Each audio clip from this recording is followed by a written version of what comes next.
Good afternoon, everyone.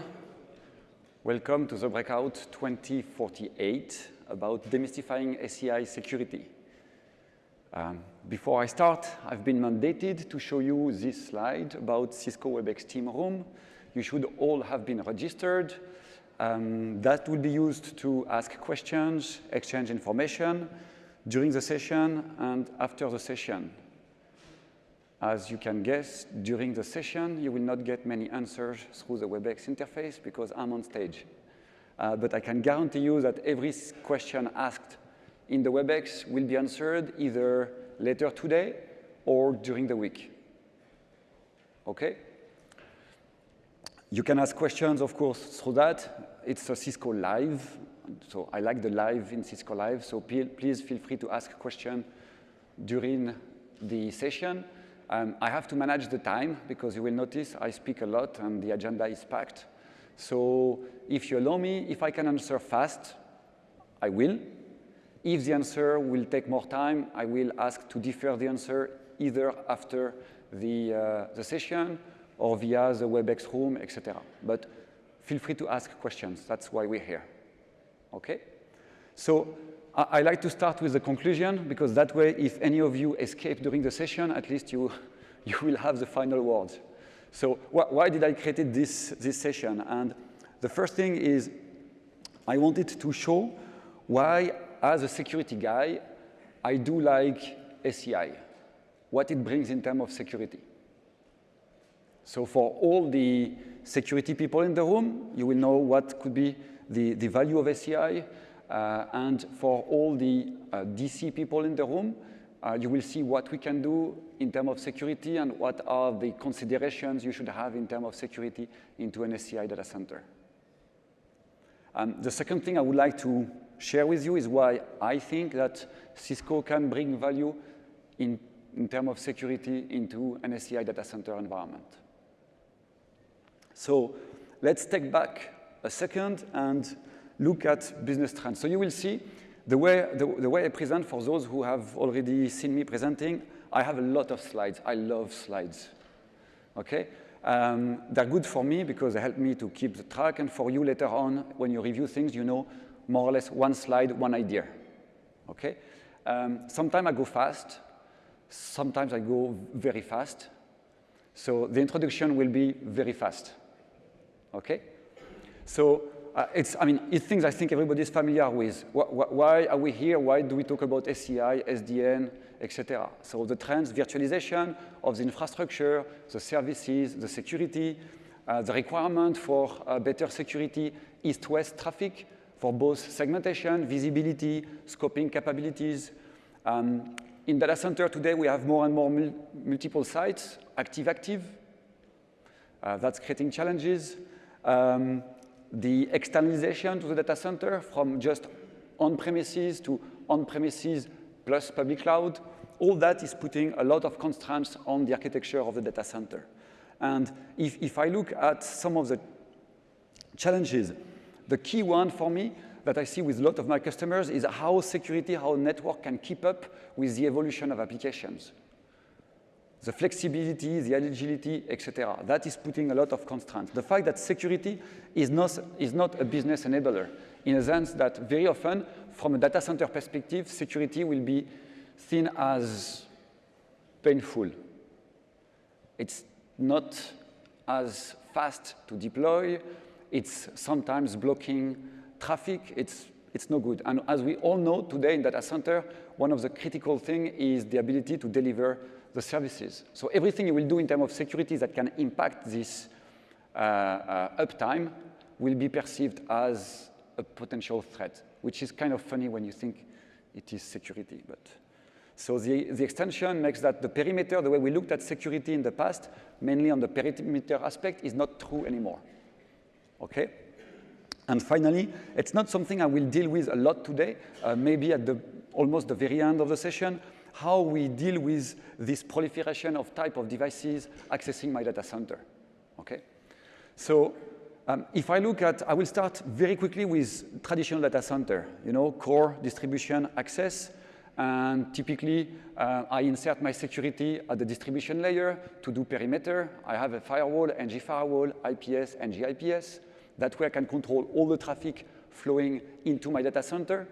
If I have a layer 2 environment, I can use VLAN to steer traffic from there back to the distribution. If I want to do segmentation, it's not super easy, not super operationally efficient, but it works. If I am in a layer 3 environment, I can use VRF to again steer traffic over there. If I don't want to steer traffic, I have the ability to use virtual appliances, both NG IPS, NG firewall, and else. Okay? So on the top of that, you might want to gain a little bit of visibility of what's going on in your environment. So typically in Cisco, we talk about Stealth Watch. For the people who don't know yet what I'm talking about, I will address that again toward the end of the session and how we can insert it. So basically, it's a way for us via NetFlow to understand the flows in your data center and to detect potential anomalies in terms of security.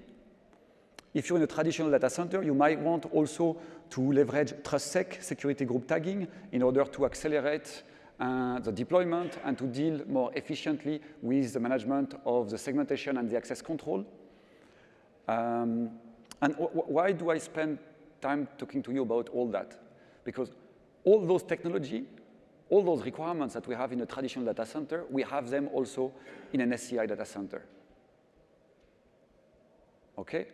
More than that, all those functions and all those products that we use and we used in a traditional data center, that's traditional, this is within ACI. All those products, all those solutions are still completely relevant. Who spotted the difference between the two slides? So okay, one rule. There are rhetorical questions when I don't expect an answer. You will spot them very easily. There are questions where I do expect an answer, and I'm patient. So if nobody's answering, well, you might not get all the value you want out of the session. So who spotted the difference? I will help you a little bit. No? Still nobody. I know it's all digestion mode, etc., but you're going to have to help me. Huh? It's 2 hours together. Okay, one more time. Here, oops, here, there, TrustSec spot. For the segmentation in a traditional data center, we use TrustSec. In ACI, we don't, because ACI is providing segmentation. For all the rest, all those technologies are completely relevant. So very briefly, why are you in this room listening about ACI? Well, I mentioned it. There's been a dramatic change in the way applications have been deployed, developed, and behave. Okay? In terms of flexibility, the number of updates, if you start to talk microservices, etc. And that is putting a lot of constraints on security. And security has to adapt. In the past, and I don't want to get into a fight between data center application people, security people, network infrastructure, but what I experienced, and let's not start a debate on that, before, the application had to adapt to the service provided by the infrastructure. Nowadays, the application people develop application, the network and the security has to adapt. I'm not judging it, it's just my view, what I experience with most of my customers. So we have to adapt in terms of resiliency, flexibility, capacity, etc. And the answer of the market and Cisco has been SDN. For Cisco, ACI.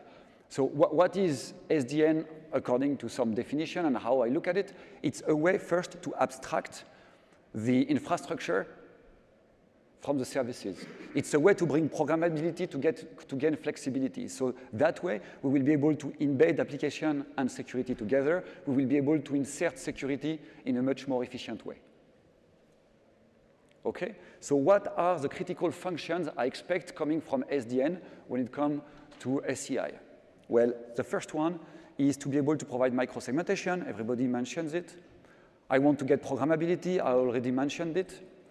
I want to be able to use this programmability to have automation also in the remediation, not just in the deployment.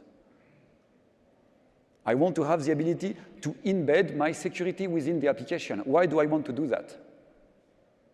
Because in most of my customers, when I have a new application and I want to deploy it, application people will contact the security team and tell them, I have this new service, could you please enable it between this network and this network, blah, blah, blah. Fair enough? Yes, thank you. Then when the application is decommissioned, the data center people, the application people go to the security team and tell them, we are decommissioning this application. Please, could you stop the services? Yes. Oh, come on, you do it. I know you do it. Okay? So wouldn't that be amazing if suddenly, when an application is decommissioned, bang, my security is decommissioned with it, without having to talk to the security people? Oh, that would be nice. So something we're working on. And finally, the ease of insertion. Okay?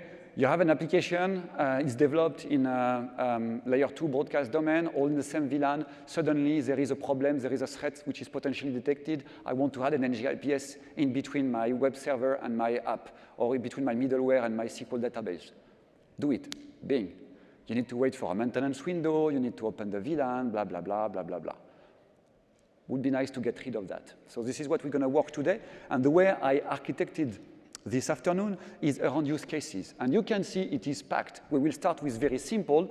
I want to have some kind of access control. I want to have some kind of segmentation. I want to have micro-segmentation. Then let's add services, firewall, NG firewall, NG IPS. How can you gain visibility with Stealth Watch? How can you get also micro-segmentation and visibility with titration? This is what we're going to see during the whole day. Now, let's be clear. I am not an ACI expert. I'm a security guy. That's me. I'm technology solution architect, working for 20 years in security in Cisco. So what I want, my objective here is really to share with you the way I look at security into ACI and what the benefits you could get out of it. So each time, for the application and data center people, please, I apologize. This is the vision of a security guy, okay? So I prefer to say it up front. And if you ask me deep question about ACI, deployment, setup, etc., you will nail me. I will not know the answer. I prefer to say it up front, okay? Is it fair for everybody? I will not do a deep dive into ACI security. It's called demystifying. Okay? We had 8 hours tutorial on security in ACI, 8 hours. Now I have 2 hours. Okay? So I had a discussion just before to come in with one of you. It's not a deep dive. What I want to show you is what are the security aspects that you should like into ACI, what you can get out of ACI in terms of security, and what you could do from the security to be added to ACI, how it all works. I will not make you ACI security expert in 2 hours. I know it's very disappointing, but I can't do magic, okay?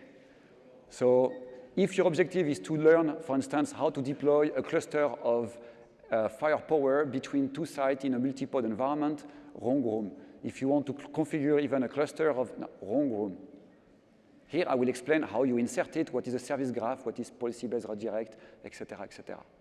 So it's the right time to leave the room. I know there are plenty of super interesting sessions. So if this is what you are expecting, it's still the right time to leave the room. Suspense? Okay, everybody's still here. So just before moving forward, I would like to play a little video. Let me try my fantastic skills and do magic. Oops. Jean-François Charles is next. Please, show him in.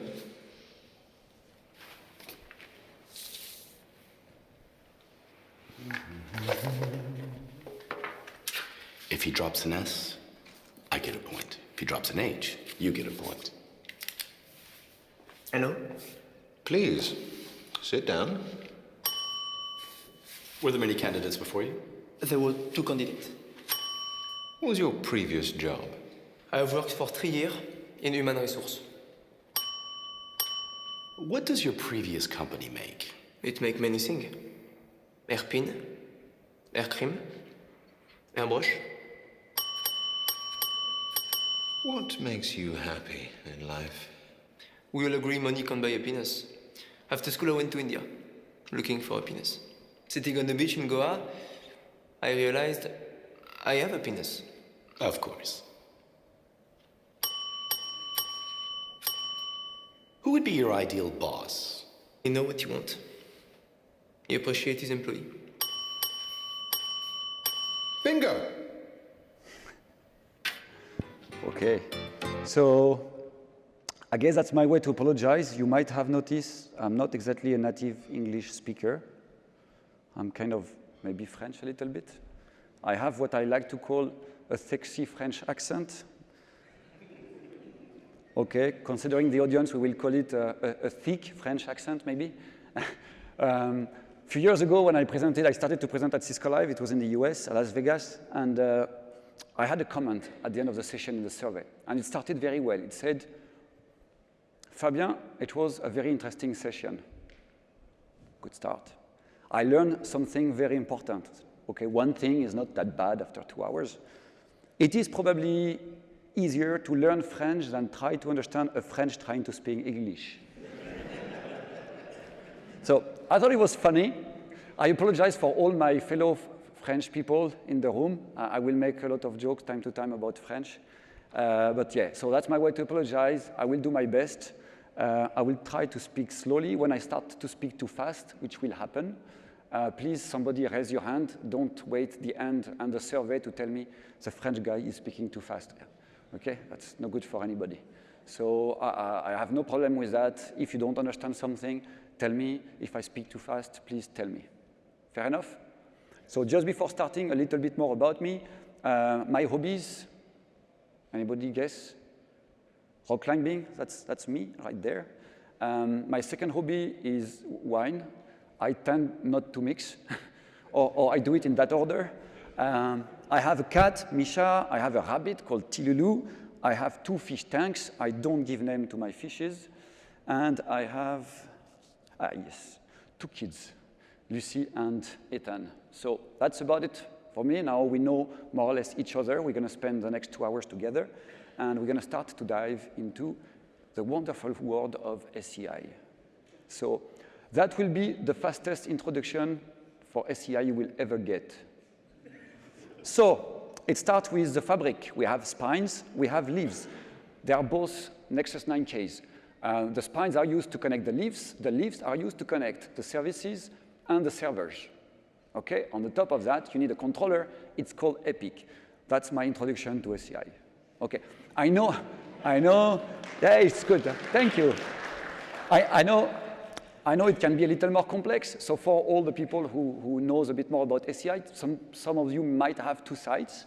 So if you have 2 sites, we can run it into multipod. Multipod, it means that we have a single controller cluster, but it's spread across 2 sites. So basically, it's a single fabric across 2 sites.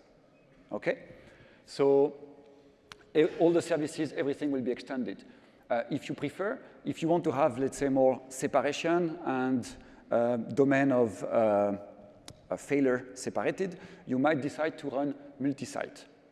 Okay? So as you can see here, I have a concentrator, but I have cluster of Epic, the controller for every single location. Okay? That provides availability fault isolation. That's one of the main reasons to use multi-site over multipod. Now, some of you will not have 2 sites, but they want to extend their fabric to another location. So since recently, we added the ability to have to extend the fabric with leaves connected via VXLAN to spines on the main location. So basically, we extend the fabric to a smaller location. And finally, that's a wonderful animation. And finally, we are coming with ACI 4.1 with the ability to extend your fabric within a public cloud. Okay?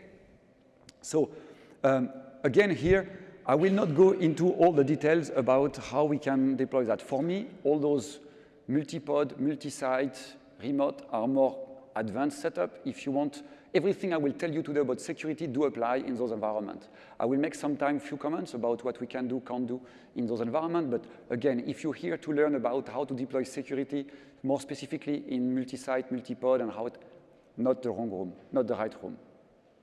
Okay? Still nobody leaving. Good. So what do I like about ACI? The first thing I liked about ACI the first time I saw it is the zero trust model. When you're in a normal data center, if you have switches, you have your service, if you put in place IP connectivity, they can communicate. It's fantastic. As a security guy, it's not. I want to be able to control it.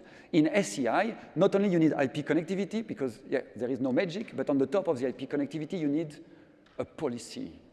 which means that if your application, if you are a security guy, if your application colleagues decide to deploy an application without telling you, except if they use services which are already in place, the application will not work. You will have to have a policy. So now, this is how I look at a fabric. You know, it's a big blue cloud. And you will have your services connected to it.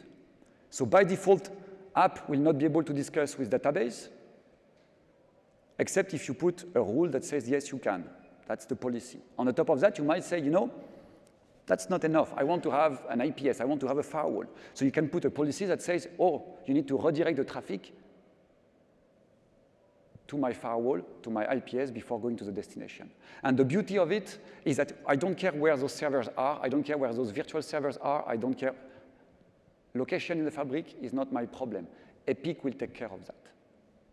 We'll come back to that. So let's look at the different building blocks that allows me to achieve that.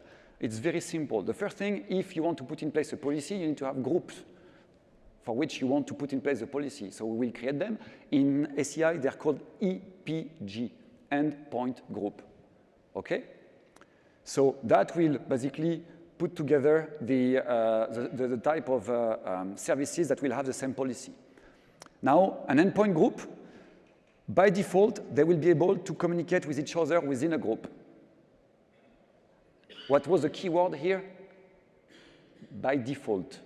By default, all those will be able to communicate, all those will be, but if web want to discuss with app, I need to put a policy in ACI, we call it contract. Okay? For the security people, a contract is a bit like a reflexive stateless access list. Reflexive because you can put it if you want on one direction and the returning traffic will be authorized. Stateless because we don't check the state like we do in a stateful firewall. Well, this is how it looks like if you want to see the interface. So basically, I have at the top the source EPG, destination EPG, and here I can define my rules. Okay? Now, if I want to put in place a very simple access control, and this is not a recommendation, this is the start, okay, the first example. If I want to put first access control, I could put in place this type of contract where I say L3 out is an object that means everything outside, in our case, can communicate with web, and I have perimeter stateless access control. Now, is it entirely stateless? Well, actually, if I wanted to be technically accurate, which I want, the AVE, which is the virtual switch that we can use in ACI Fabric, is providing stateful filters. Did I say stateful firewall? I said stateful filter. If you discuss with my data center colleagues, they will call it stateful firewall. There is big discussions. We had hundreds of emails sent to discuss. Here, you have, from a technical point of view, what it does, what it checks. I call it a stateful filter. It's good enough for a lot of things. Okay? So I have to call it distributed firewall because this is how our competitors refer to the same technology in their environment. So if you ask me, as a security guy, this is marketing. But I have to use time to time the same marketing that the competitors, right? So technically, it is stateful filters. So if you want to enable it, it's a super cool button, stateful in the middle, and it's done. So now, what we inserted recently for the people who have already ACI is the capability to do EPG shutdown. And the reason for that was how do we stop suddenly, I have some services deployed in one EPG, how do I stop this service to be available? But I don't want to delete it. Before, you had to remove either the VMM domain or you had to remove it. The bridge, it was not that simple. Now we have a checkbox. You click it. If you want to use APIs to automate it, it's very easy. It's just one command to send. And you can shut down an EPG, which means that this EPG will not be reachable and will not be able to communicate outside anymore. Okay? So now, typically at this point, the security people wonder, well, what you're telling me is the fabric that is taking care via the contract of my policy. So how secure is the fabric? I could spend the next 2 hours discussing just about this slide. Okay? I don't find this is the most interesting component, so I put it as a reference. We have hardened Epic, we have secured communication. We are checking the image validity. a lot of systems have been put in place. We've added recently the ability to do two-factor authentication. Even more recently with 4.0, we added the ability to use certificates. We added also recently the ability to have MACsec encryption, so it's layer 2 encryption, switch to switch, even within the fabric, but now we extended it to remote location. You remember when I told you you can have two leaf switch exported in a different location? We can use layer 2 encryption between the two. So bottom line, if you don't believe me, which some of you will, I know, we have a white paper that goes into a lot of detail about why and how we provide security within the fabric and how we secure the fabric itself. So the second question usually I got, this is why I added a slide, is how do I separate zones? How do I create management zones? And for that, we have something called tenants. So everything you will do, when you will start to use it, the first thing you will see is that there is a tenant, one single tenant. It's called common. If you want, you can deploy everything in a single tenant. There is nothing wrong with that. Typically, if the same people, if you have only one team taking care of all the different components, it's good enough. If you want to be able to separate duties, you could use different tenants. For instance, I have customers that use production tenant, test dev tenant. I have people that use front level security zone 1, one tenant, security zone 2, two tenants, etc., etc. Nothing mandates you to use several tenants. It's mainly for the management and the control of your environment. So that was basic access control. We use a contract, and we put it between outside in front of our front-end web server EPG. Now, if I want to do basic segmentation, well, it is super complex compared to the other one. You will use contract, but this time inside the application itself. Okay? So basically, at this point, again, I will go fast because I think it's pretty simple. I have my contract from outside to my web front end. I will use a little bit this screen for this side of the room. I have now a contract between the other part. And as you can see, it is still, I call it stealth-less firewall, even if you use AVE, where you can have the filters. Now, what if I want to be able to have all EPGs to send syslog? So basically, the idea is really this concept of I have some services that should be accessible by everybody. If you remember what I said, no policy, no communication. So if you put your syslog server or your DNS server in one EPG, and you have all your servers in different EPG, you would have to create, well, as many contracts as you have EPGs. So it was not super practical. So what we created is something called VZNE. So VZNE allows you to say, I want to have this service accessible from everybody else, or I want this service to be able to reach everybody else. Again, the idea is to make your life easier operationally. It will also be nice to save TCAM because you have less access list entry in your TCAM space. Now, what if I want a group, a subset of EPG to be able to communicate with each other? Again, I will take a very simple example. I have the letters EPG, A, B, C, D. I want all of them to be able to communicate together. But B will have different contracts discussing with EPG1. D will only be able to discuss with EPG2. C and A are not able to discuss with the EPG number. To be able to create that, you need 1, 2, 3. OK, well, you can do the math. Plenty. Now, instead of 4, put that 10. You have to put in place a lot of contract. So what we gave you is the ability to create an object we call preferred group.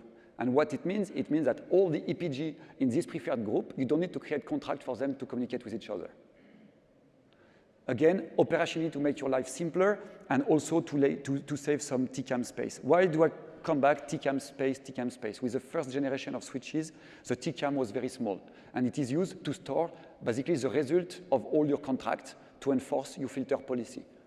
So basically, when it's exhausted, you can't create more filter, you can't create more policy, which is kind of annoying. So those technologies are very nice. I will go very quickly. It's for the people who are familiar with ACI and who had the problem. With the version 4 of ACI, we added a new compression mechanism to save some TCAM space. So very briefly, in a normal environment, if I have one EPG with one contract, the same contract, which is used to discuss with 3 different other EPG, I would have normally 3 entries. Since 4.0, we can merge that in one single entry. So normally at this time, I have people clapping again and doing, okay, I see. Not really interested into policy compression. Fair enough. So question is, how is that really helping me compared to normal access list? Well, the key thing is the abstraction provided. If you deal with access list, every time you have new network, new entries, you have to update them. In our case, it's not the case. It's based on the group. The contract is associated to the group. So whatever comes in and out of the group, I don't care. The policy will not change. So how do we enforce that? And this is something which is in a simple slide that I love about ACI. Each time you will want to create a new application, you will do it via what we call an application profile. It's like a container for your application. And it's in this application profile that you will put your EPG. This is in that you will put your contract. And later on, we will see that you add your service graph to add services. So if we come back to the previous example, the application guy wants to create a new service, a new application. What do? They create an application profile, they put the EPG, create their contract, potentially add a service graph to have a firewall. When they want to decommission, what do? They delete the application profile. When they delete the application profile, they deassociate the contract, they deassociate the service graph, my security is decommissioned. So I see some people doubtful, so doubting about me, so let me do a very quick demonstration here. So you have to know that I am the most unlucky person when it comes to demonstration. I can mess any demo, and even with video, I managed to do it. So I've recorded everything. So finger crossed. What I did here is on the right, this is Epic. This is a fantastic GUI of Epic. And I can see that I have a 3-tier application, and I have at the top here the contract. On the left, this is the equivalent of Postman that I use to run script and to leveraging APIs. So basically, if I look, I check connectivity, I create a ping between the different components, outside to web, web to app, app to DB. And what I will do, I will run a script. And this script will, every 2,000 milliseconds, run a command. And this command, I could have deleted the application profile, but the demo would have been boring to death because basically you would have seen nothing. It would have been finished in 1 second. So what I do is I do the equivalent. I remove the association. So basically here, what you didn't spot potentially, but here on this contract, I have a firewall, and here I have an IDS, an IPS actually. So I will start the script, and after 2 seconds, I will hit refresh, and bang, bang, bang. I decommissioned everything. Again, normally it would have been done in just one time, removing the application profile. So now I have this empty shell. I have my EPG with my servers, but doing nothing. So you will tell me, Fabien, that was not exactly super impressive as a demonstration. Nobody does? Cool. So let's rebuild everything. So now I want to have a service graph with a firewall. I want to have a simple contract between web and app, and I want to have a firepower between app and database. So now, before I click the button, I would like to ask you, try to imagine in your environment how long it would take to insert a firewall in front of the web front end, to create a filter with access list between your front end and your middleware, and to insert an inline IPS between your middleware and your app. Rough idea? 1 minute, 10 minutes, an hour, a day and a half? OK, I have the script. Bear in mind, every command will run every 2 seconds. Ready? Bing, I have a firewall. Bing, I have my access list. Bing, I have my NG-IPS. And if I look in the back, the first one that will move is the middle one, because it's just simple access list on the switch of the fabric. It goes super fast, sub-second. The second one will be the top one. It will take roughly a few seconds. it's the time I deploy it. The bottom one is the one that took the longest because it's not started yet, I think. I need to click on the button. Because I had to communicate between Epic to the management of my firepower, and the management from the firepower deployed the solution. This is why the IPS is the one that takes the most time. Globally, it took me roughly 8 seconds, considering that I have my policy on my IPS, 8 seconds to deploy the whole thing. I want to decommission it, one button, it's gone. Okay? So, let's move forward. Oops.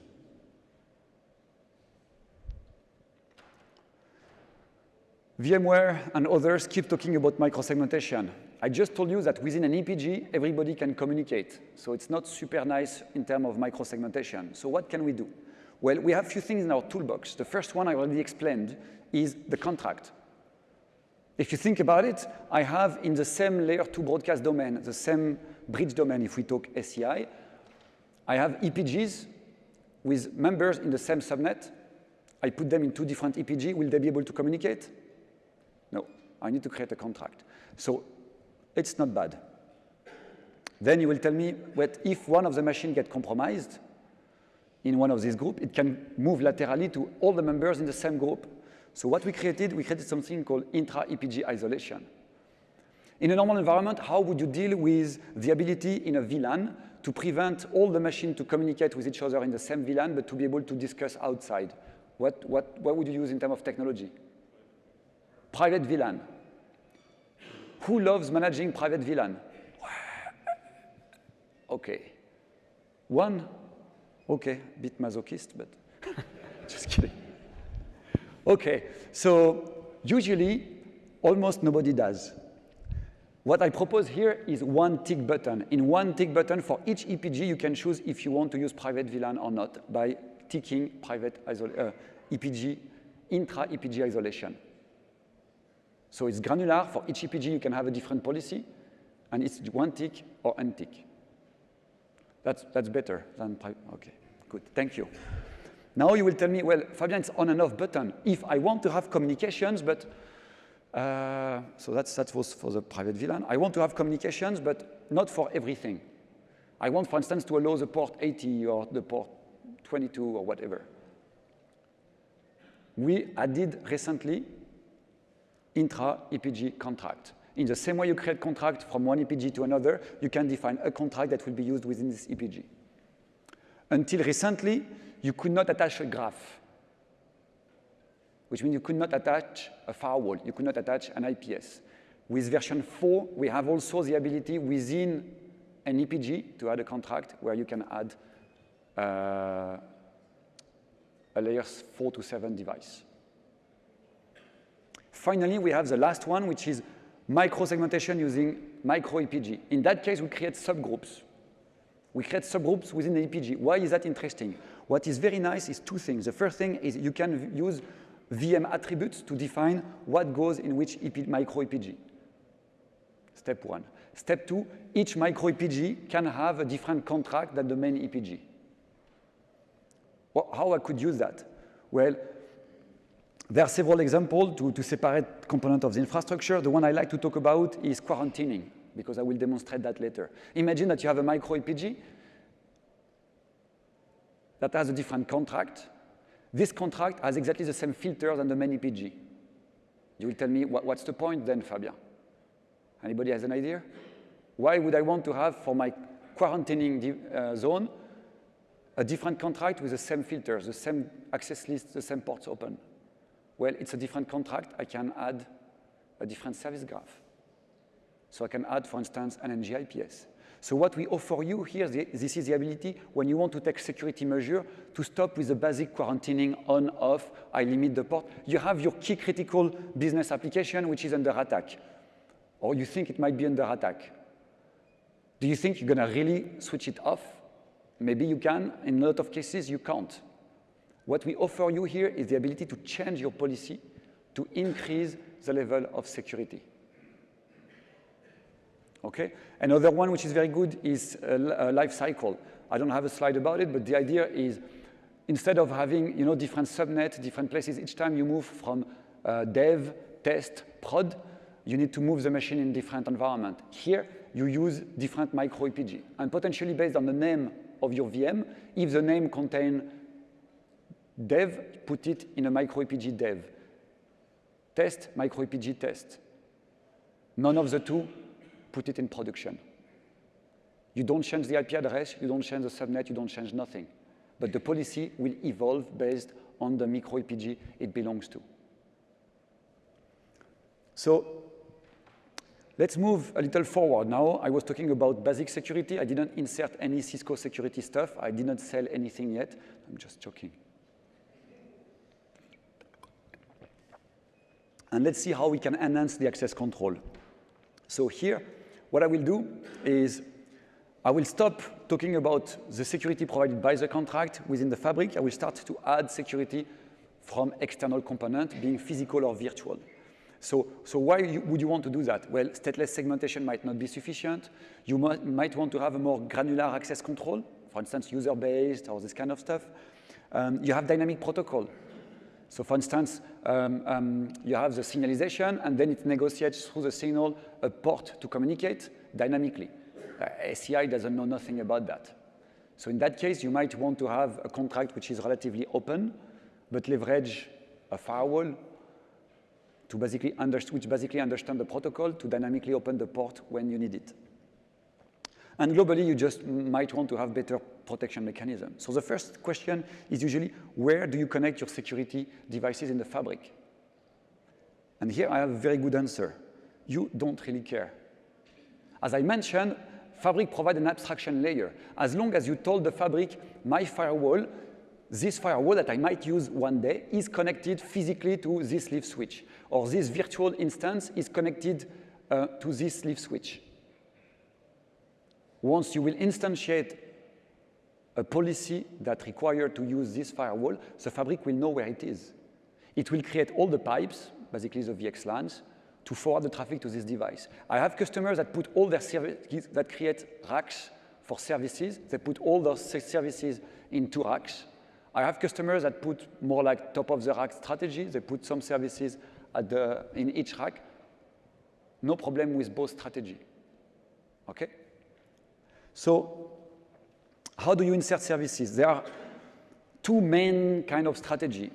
Layer 2 stitching and leveraging service graph insertion. And within service graph, there are, again, different methods.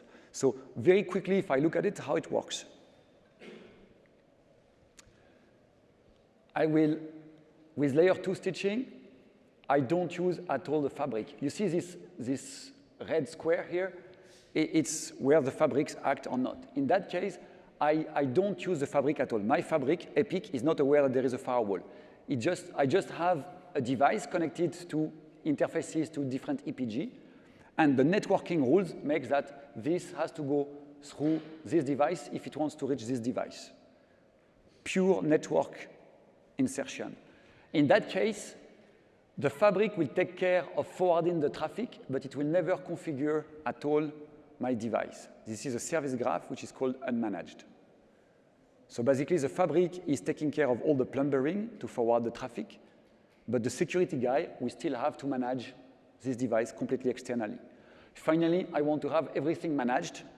The fabric is taking care of the insertion, is taking care of the policy. Okay? So I will come back to service graph in a minute, but first, let me quickly go through layer 2 stitching. So the idea, as I explained, is each interface will belong to a different EPG, and if it will proxy, basically, the request if there is ARP request, and basically forward the traffic. Why would you want to do that? Well, first, there is no contract needed, no integration with Epic. Okay? So this method would be used typically when you have an environment which is very static, where you don't need any changes, and when you don't want to have the fabric able to bypass anything. The reality is, in this case, the only way physically for this to communicate with this is to go through this device. Okay? The second reason I see this deployed is when I have many interfaces. Because you might have understood a contract is between two EPG. A service graph to add a device is added to a contract. So basically, my insertion is always made between two different sets. When I have many interfaces, I might not want to have to manage all the contract, all the service graph between all those stuff. So it might be simpler to use just a network stitching insertion. I know that you don't leverage the benefits of the fabric of ACI, but in some cases, it makes perfect sense. So initially, a few years ago, I thought that would be completely deprecated and nobody would do that. Reality, I still have customers inserting some firewall and some IPS that way. Now, let's talk about how to automate and accelerate the insertion of security. So why would you use service graph? This is for reference. There are many reasons. Because you want to have a template that you want to reuse a lot of time. You want to insert easily without having to take care of the piping, configure the VLAN, the VXLAN, the IP address, the gateway, the redirection. You want to have a very granular way of which traffic you want to inspect and which policy you want to have for each traffic. You want to create template. You want to have automation, all that. Also, you can verify the health in the fabric of your services because it's been deployed by the fabric. So many, many different things. Another good use case is chaining. You don't have just one service, but you have, let's say, a firewall, then an IPS, then a load balancer. Normally, if you want to create all that, each time you have to do all the piping, create a different VLAN or create different IP address, et cetera, et cetera. Here, you don't care. You just say between this EPG, please forward it to a load balancer, firewall, IPS, or the other way around. Good. It does it. How it's going to look like, you remember this slide? I have the contract. Now I add to the contract a service graph. I attach to my contract a service graph. So now when the policies is applied, the fabric knows that it needs to send the traffic to this device before the destination. So you're going to see it's super complex to configure. Be ready. I have my contract, and I attach my service graph. Well, it's not that simple. You have a few more things to do, to be honest. But the attachment is how it looks like. How many times will you use this interface? More or less never. Most of my customers, they use APIs to operate that automatically, either from script or from an orchestrator. Okay? So, well, how do I get the benefits? I mentioned that potentially my fabric could configure my security devices. But I can tell you, Epic by default knows nothing about ASA. It knows nothing about firepower. It knows nothing about Checkpoint, Palo Alto, Fortinet, whatever other vendors you have. So how will it be able to configure it? Well, we have to teach Epic how to do it. And that's done via the device package. The device package is some kind of zip file. And basically, it will teach which information we need to get out of the user to be able to configure it, and how to transform that in a configuration that can be pushed to my security device. So that's done via XML and some Python script. Every vendor, for their own product, have to create their device package. So yeah, that's a fantastic animation. We have different type of device package. That's the one where I want to have the policy orchestration. I want everything to be managed from my ASA. So in that case, it will take care of my firewall, my policies, and the interfaces and the routing. Everything is embedded. So for reference, you go to Cisco website, you download orchestration with fabric insertion. Remember that, orchestration with fabric insertion. And if you do that, it will basically, you will be able to have a whole list of device and type of pre-configuration that is available, transparent, routed, IPv4, IPv6, etc. You will be able to reuse that as a template and basically deliver it. So why would you use managed service graph? What is the interest of managed service graph? Well, you get the full tenant orchestration. So everything is consolidated within your ACI. So that's the things. ACI will be changed automatically on the firewall. So if I add new devices in one EPG, if I remove devices from EPG, my firewall will be completely updated automatically. It's fast to deploy. It's simple to deploy. And Epic will monitor the status of my device. That's cool. So the good question is why you would use unmanaged? So the first reason is, well, if you want to have a continuity between SecOps and their tools that they use usually. The first time I went to a customer, I was super enthusiastic. And I said, look, you can do everything from Epic. I was talking to the application guy. It was wonderful. And then I had the security guy come in. And he said, look, you can configure everything from Epic. He said, never. OK? So security guys, they have their script, they have their tools, their management station. They might not want to use Epic and the fantastic script to be able to manage their security devices. The second reason is even more obvious. If you have no device package, not every vendor have developed their device package. So if they don't have one, no way for Epic to learn how to do it. A quicker migration. So basically, think about it. You are in a normal data center. You have your policy. You have your configuration on your firewall. Well, you might not want to have to rebuild everything in the device package to deliver everything. You might want to have something simple. You create your fabric. I'm fine with that. You create your EPG. I'm OK with that. It's cool. But for the policy, if you want to forward to me the traffic to my firewall, it's perfect, and I keep my policy in place. And with the time going, I will be able to leverage more and more the fabric and leverage it for my policy within my firewall. The last one is if I want to leverage the full spectrum of the features. So typically, device package lag a little behind the new features. So if you want to use the very latest release, device package is not always the best option. So now the question is, how could I get the best of both? And actually, we're going to do that by using what we call hybrid service graph. So the idea with that is a mix between the two. I will take care of the network. I will take care of the piping. I will configure the interfaces for you, but I will not touch, you see here, all the policy, the access list, all this kind of stuff. I don't touch it. It's a security guy doing it. So basically what I will do in that case, I will push the config for the routing. I will push the config for the interface. I will ensure the traffic is flowing to my firewall, but the security guy has to create his config. So it's subtle in terms of device package. Here, device package, fabric. So here, it's just insertion instead of orchestration with fabric insertion. Here, I just take care of the insertion, OK? I talked about the ASA. Let's talk a little bit about FTD. Sorry, I talked a lot already yesterday. I had a tectorial, so the voice is going a little bit. So with FTD, the management is done via FMC, the controller of our firepower. So there are two possibilities.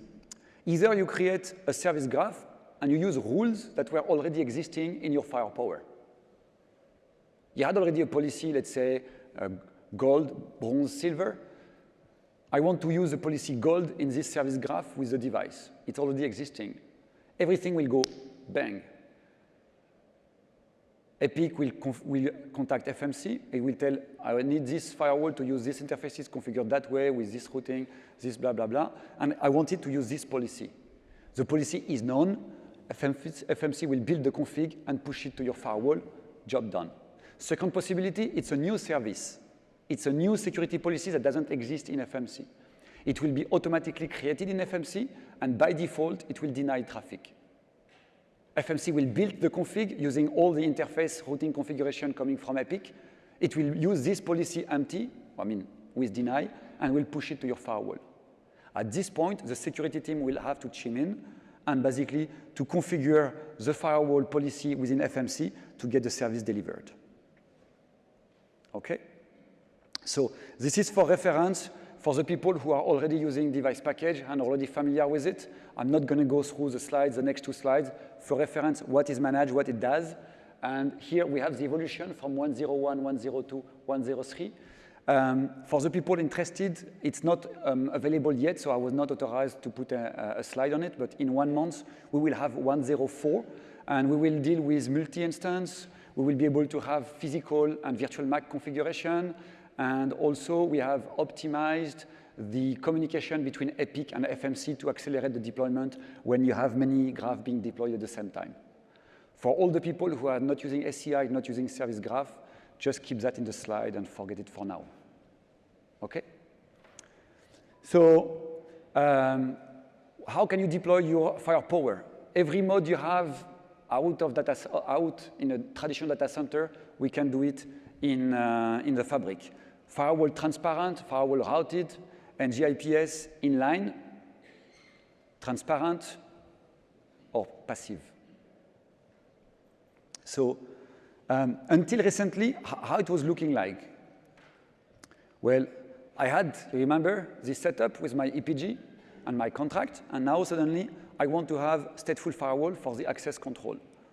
So the way I skipped a few bits. What you have to know is you don't have just the application lying like that. Your EPG belongs to a layer 2 domain, and inside you have also a layer 3. So in a nutshell, we have the concept of VRF. VRF is a private network, exactly like in a normal environment. So by default, all the route, all the communication remains in that group, okay? You could have one single VRF.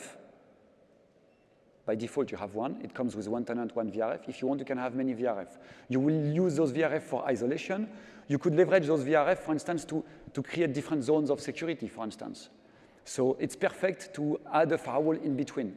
You have VRF1 with some services, VRF2 with some other services. You want them to communicate, but you want to be sure that the only way they can communicate is via a firewall. You create a service graph between the two in routed mode. And then you know that the only way those routes can communicate with those routes, you make them link to the firewall, and this is how it works. So VRF, to isolate the network, that's layer 3. You need layer 2. We have what we call bridge domains. Bridge domain, for everybody which is not a data center ACI guy, for all the security people, you can see that as a VLAN. For all the people that know that it's not just a VLAN, please don't stone me to death. Okay? It's a bit more. We can see that as a broadcast domain, if you want. It's a bit like a VLAN. So the way you build your application is like that. You will have your tenant. Let me use this one for. You have the tenant. In the tenant, you have different VRF, private network. In this VRF, you have your layer 2. So you can associate one subnet, several subnets, or one subnet in this layer 2, exactly like you could do with a VLAN. Okay?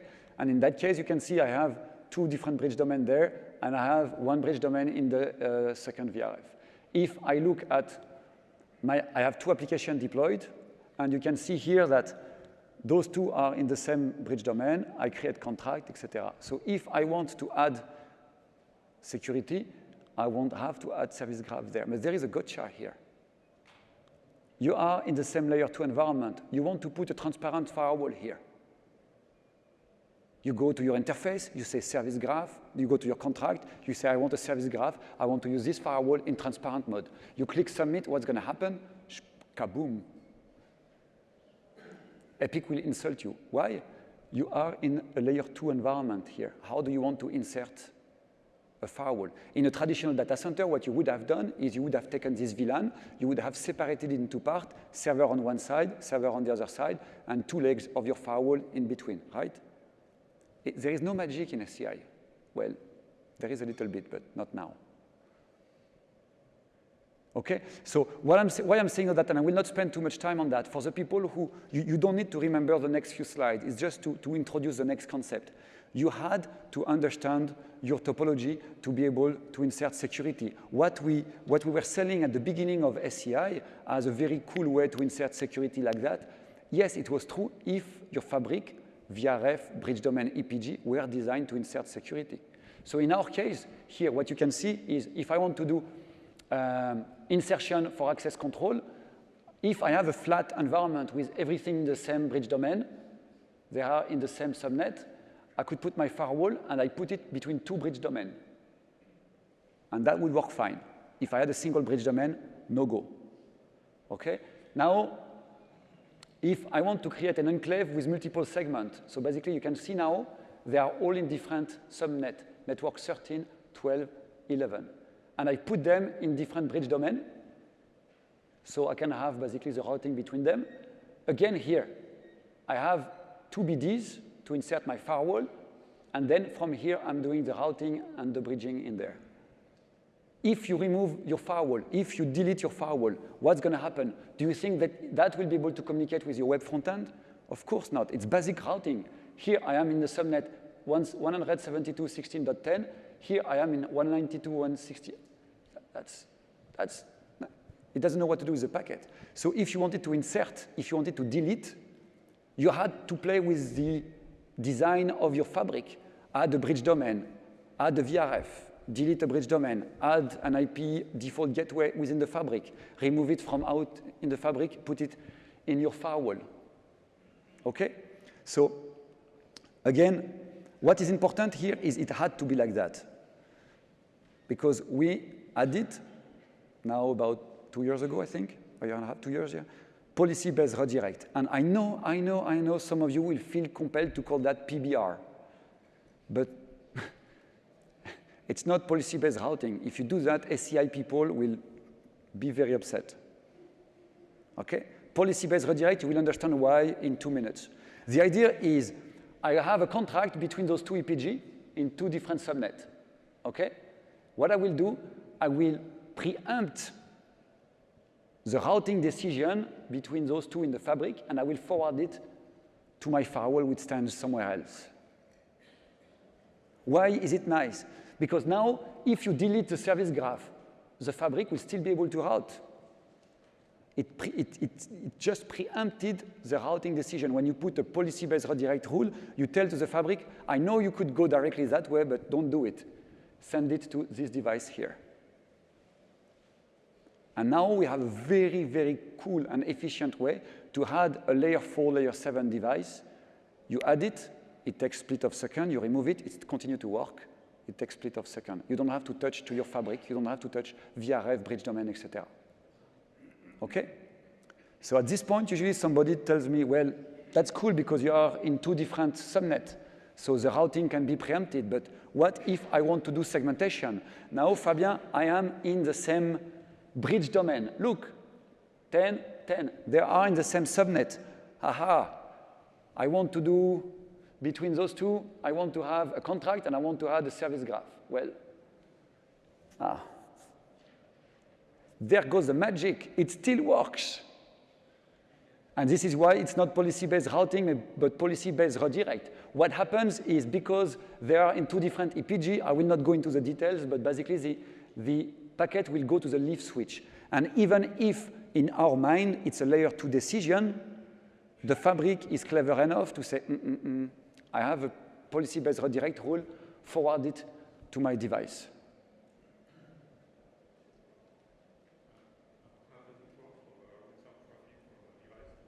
So the question is, how does it work for the return traffic? And thank you very much for the question. You know the difference between the good question and a great question? It's when I have the answer on the next slide. The key thing, the key difference, you might have noticed in the previous setup, I had two interfaces connecting my firewall. If I go back a little bit, oops, hang on. Okay, here I had two interfaces. For segmentation, that is not possible anymore. And to be honest, I don't recommend the two interfaces because for the routing perspective, it forces you to put some static routes, etc. It's not ideal. As much as you can, there are cases where you have to use two interfaces. I recommend this one for the segmentation and more generally. Because when you do that, in terms of routing, you just specify a default route on your fabric, and you don't have to take care of it. The fabric is clever enough to answer your question, to be able to see that it is actually a returning packet and not to resend it again, to create a loop like, you know, it goes there, from there to there, to there, go back and say, oh, PBR, go back there. Oh, PBR, go. No, we are clever enough to be able to say, you can send it finally to the destination. I don't have time there to go into the details on how it works within the fabric, playing with the VXLAN and the different tags to be able to do it, if you don't mind. So as you can see here, what I was saying is, in that case, I have one arm. It's mandatory to be able to provide these micro-segmentation capabilities. So let me check how I'm doing with the timing. OK, good. So what I wanted to have, few additions for the people who are familiar with ACI, because we added some cool feature with version 3.2. One cool thing is before 3.2, we could not have service chaining with PBR. Okay? With 3.2, we can do it. I do it again. Yeah. Thank you. So, no, that joke aside, that was a little bit of a pain point. Another one, which was another one that was interesting. You remember I talked about VZNE. Who remember when I use VZNE?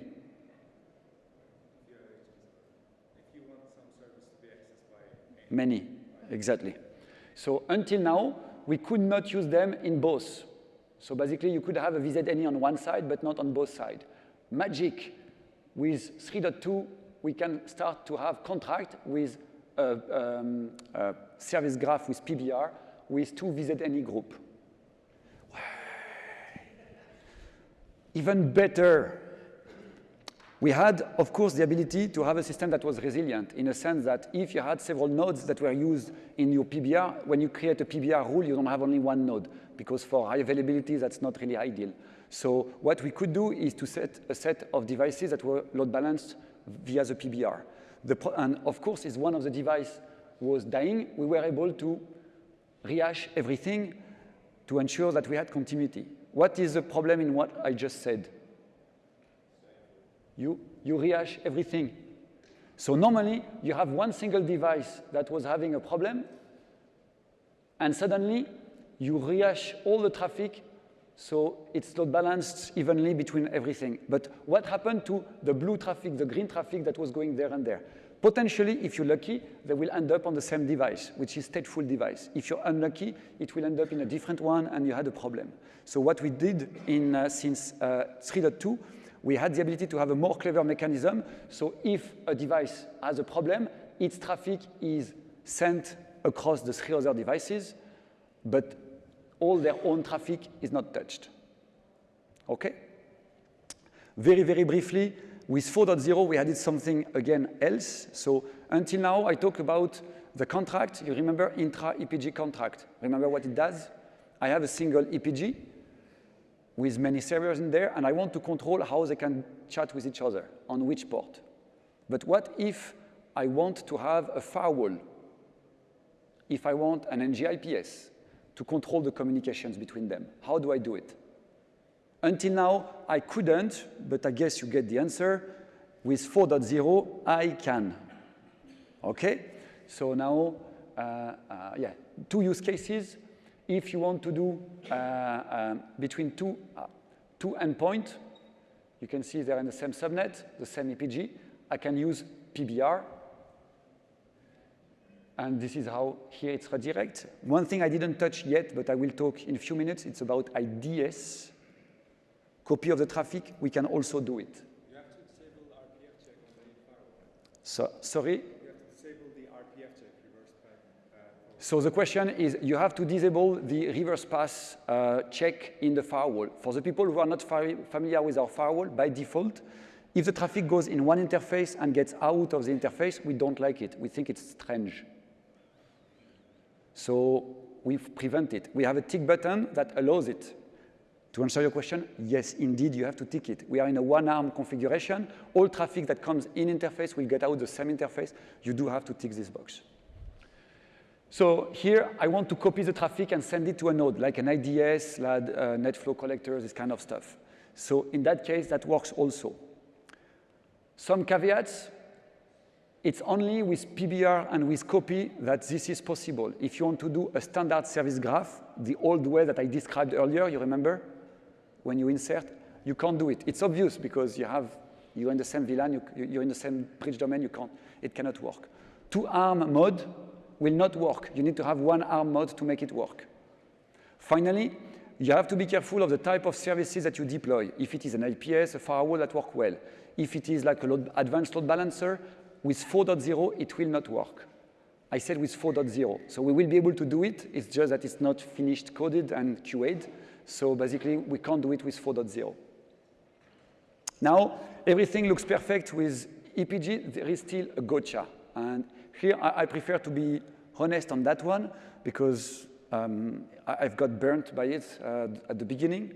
So there is a risk to bypass. your device. Let me explain you why. For the people familiar with access lists in the security, typically the way you do it, how do you get the priority of the access list? How do you choose the priority of the access list? The order. The first match will get, okay? Well, our friend into ACI had a different point of view. They thought it would be way more fun if we go for the more granular. The more granular you are, you get precedence. Now let's get this scenario. I want to have my TCP traffic all sent to my firewall via a service graph. Yeah, it works fine.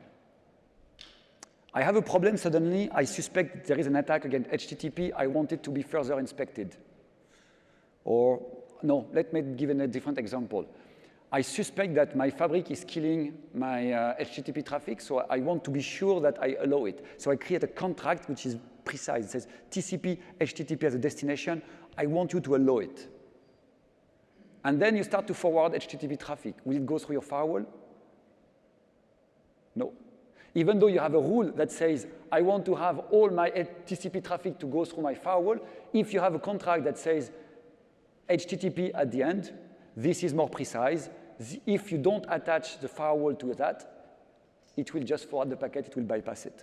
So something you have to be careful when you create the rule. To be precise is good, but in that case, don't forget to continue to specify that you want to have a service graph. Make sense?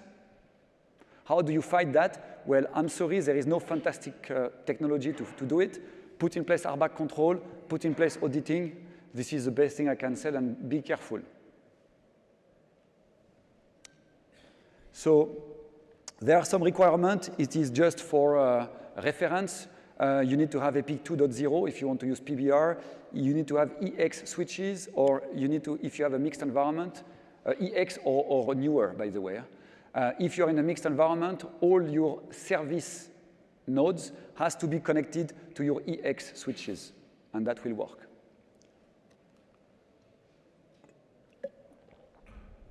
I'm checking the timing. IDS. I'm late. Oops. Okay, so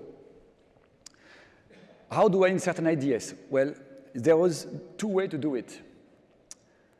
The first way was to use basically the span feature, but you heard that we have a copy capabilities now. You remember when I talk about the service graph, I mentioned copy with PBR.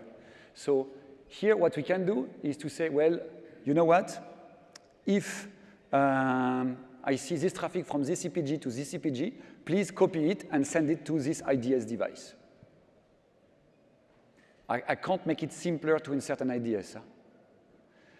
Before the copy, there was another possibility, which was to use span. So it was hyper complex also. Imagine that. You need to create a destination. So this is where you say, this is where I want to send my traffic. Then you had to create, so this is why you defined it in bigger. So you create, you say the EPG, you define the IP address where it was. At this point, you define the rule, what you want to send. So basically, and here you put the destination. So this is a source. You say where you, and now you say which direction, the destination you want to get, and oh, it's done. Span, destination, source, link the two together, and you're good to go. Okay? So that's if you don't want to use service graph. If you want to use service graph, the copy will work very well. These are the different steps you want to do to use the copy service in the service graph. So basically, it's very, very hard. One of the gotcha is that when you want to use a device as an IDS and not as an IPS, you have to declare it when you add it to the fabric. You remember at the beginning, I told you there is no magic. We can't guess what is a firewall, what is an IDS, what is an IPS. You have to tell the fabric at one point or another, I have this device, which is an IDS. This device is an IPS. This device is a firewall. This is where it is connected to you. Here, you see, you have different type of equipment, device you can add. Some of them are made for copy. Some are firewall, some are IPS. You have the one for copy. You have to declare it when you install it on the fabric. When you declare it to the fabric, it is for copy. And what you do is super hard. You do a drag and drop between your two EPG, and you're good to go. It is that simple. Now, if you want to use IPS, so typically now for us, it will be the same hardware. If you think Cisco, it will be a firepower, and we will use it in basically transparent mode. So this is for the people who never heard about Cisco firepower. So it's the best NG firewall ever. It's the best NG IPS ever. Who is laughing? Spotted you. So, well, now we can't use PBR. Because PBR, you remember, I was preempting the routing, so it had to be in routed mode. So now, if I have to put something, I want it to be an IPS. Well, I will come back to the traditional way to insert security with a service graph. So if you want to add it in front of your web server, of your front-end server, you remember, we would start with our VRF outside. So because this is outside our application, in a bridge domain, I would have my application in a specific bridge domain, and I would insert here my NG IPS in transparent between the two. Okay? Now, if I want to provide my NG IPS for segmentation within my application, it will be exactly the same. Now, you might notice something funny on this slide. Okay? I don't have time to explain why, but the best practice dictates that if you do this type of deployment, it is better to use each bridge domain here in a different VRF.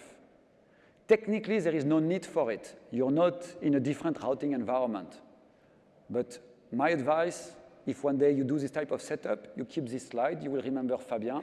Say, it might be better to use it in different VRF. At that time, you will discuss with your ACI expert, and it will explain you in details why it's better, or maybe by that time it will have changed. But for now, I recommend to create a different VRF for every single bridge domain.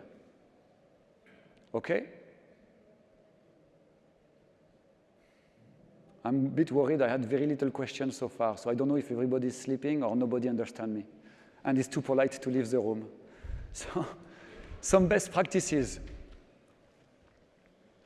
Just to summarize everything we've seen so far. So typically, what I would recommend, as much as you can leverage PBR. Policy-based redirect is really allowing you to leverage the ease of insertion and the ease of operation promised by ACI. It will not always be possible, it will not always make sense, but for most of the time, it's a good practice. So now, leverage layer 4 services within the enclave in the security zone. So basically, what I state here is that globally, you will be able to leverage the contract to provide security. Each time you are in a different security zone, I strongly recommend to use stateful devices. Stateful firewall, potentially stateful NG IPS. Okay? Within this environment, within those enclaves, for my point of view, most of the time, the contract will be enough, especially if you can leverage AVE that provide stateful filter. For the ones that are asking slightly more security, I would recommend potentially to insert with PBR inside the application some more security. As you've seen, the beauty is it can be dynamic. You don't have to keep them all the time. It's maybe if you detected something funny going on in this area, you might want to add the security.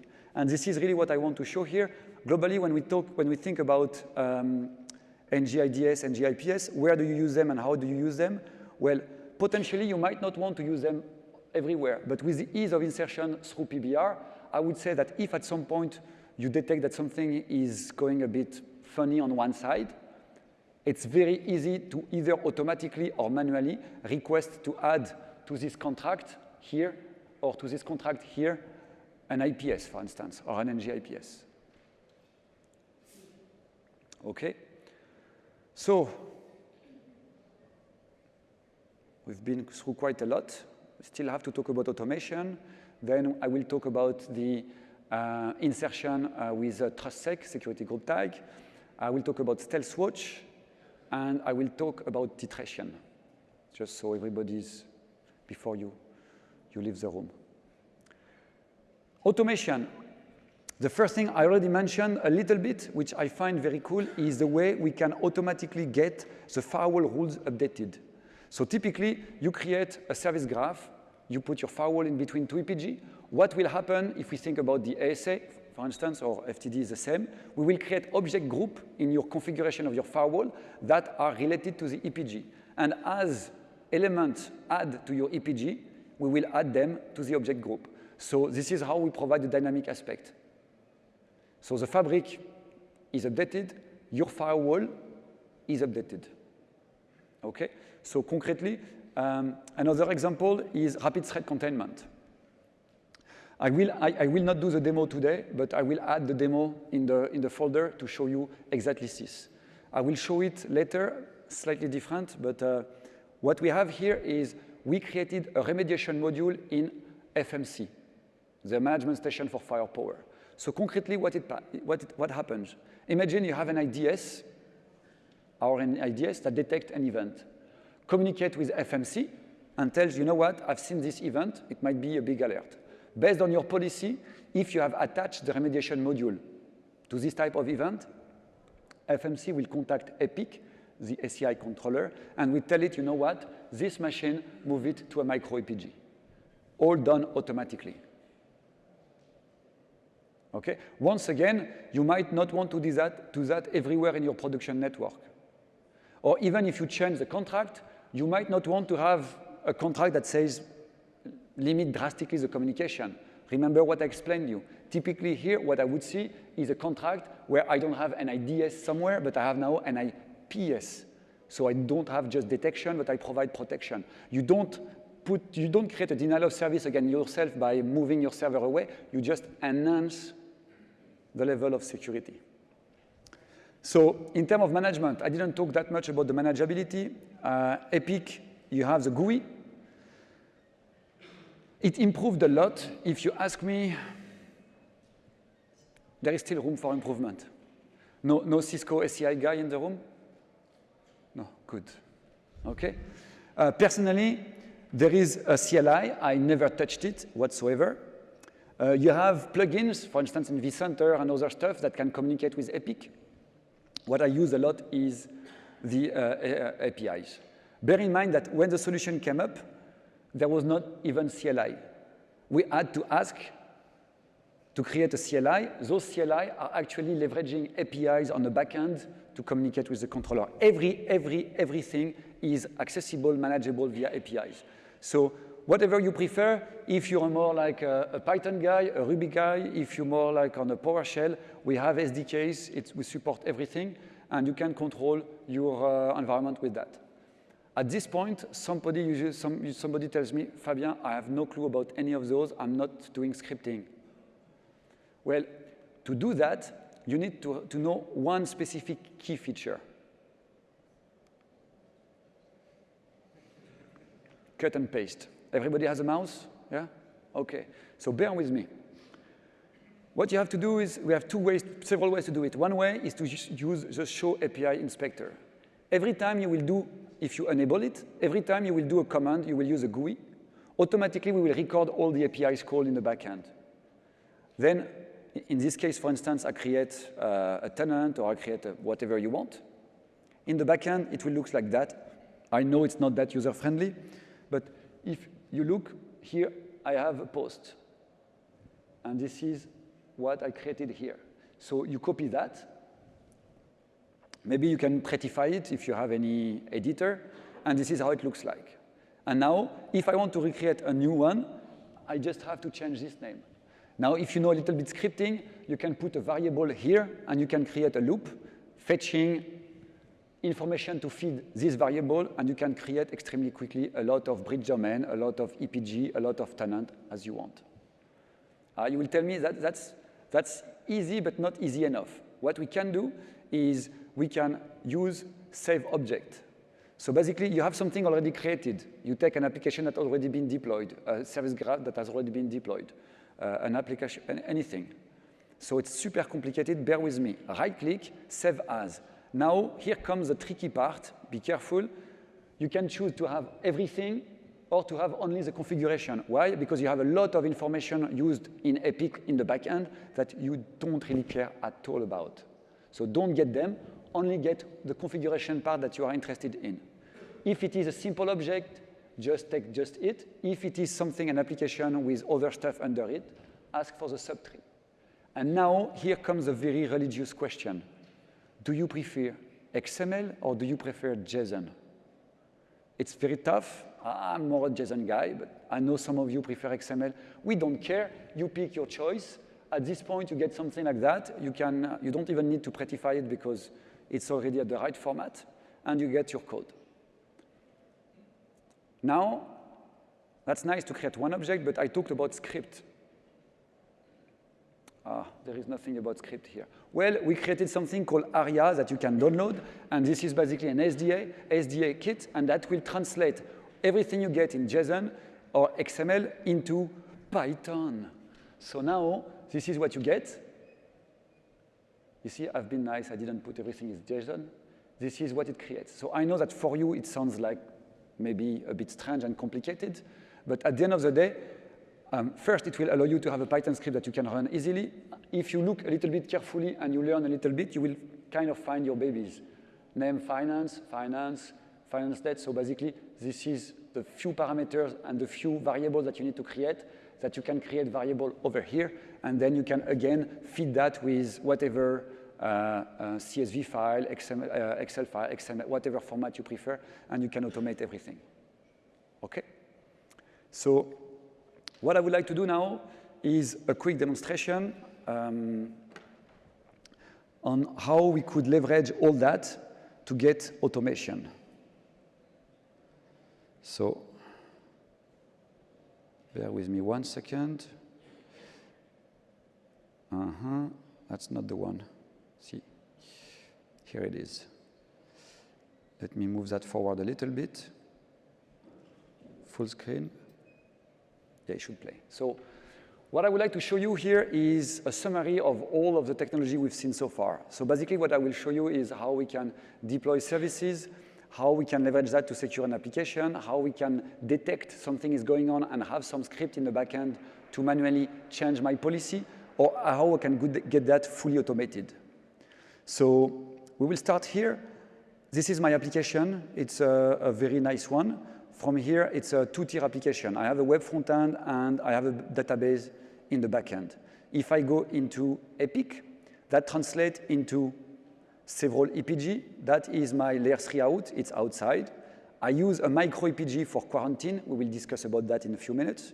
And here, I have my EPG for the front end. You can see I have a contract that links it to outside. And here, this is my second EPG for the back end. I have another contract that link it. So let me move that forward a little bit because there are some components that are not really relevant. Here, I will run Nmap.